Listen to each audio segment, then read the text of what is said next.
ट्रम्पचे दुटप्पी धोरण, भारतावर टीका, रशियाकडून माल खरेदी. ट्रम्प पुन्हा एकदा आपल्या शक्कलात अडकले. अमेरिकेचे राष्ट्राध्यक्ष पत्रकार परिषदेत विचारलेल्या साध्या प्रश्नावर गडबडले. अमेरिका रशियाकडून युरेनियम खत विकत घेतं का?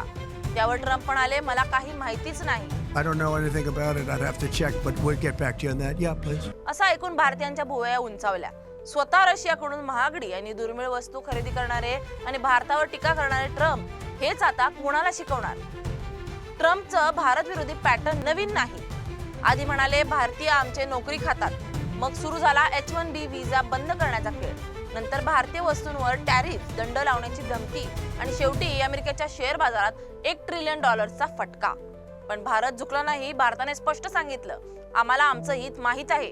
कुणाशी व्यवहार करायचा हे आम्ही ठरवतो. ट्रम्पचा भारत विरोध इतका वाढला आहे की पाकिस्तानहून तेल काढून भारताला विकायचं सुचलं. हे ऐकून भारताचा संताप उसळलाय. आता त्याला म्हणे 25% अतिरिक्त टॅरिफ लागू करणार आहेत. तरीही स्वतःच रशियाकडून तेल घेत असताना दुसऱ्यांना त्याच्यावर टीका करण्याचा त्यांचा पॅटर्न काही सारखा नाही. आज तर स्वतः रशियाला जाऊन ट्रम्प यांनी रशियाच्या राष्ट्राध्यक्ष पुतिन यांची भेट घेतली. भारताने ट्रम्पला एक गोष्ट शिकवली, ढोंगीपणा चालत नाही आणि झुकतंय कोण हे वेळच ठरवेल.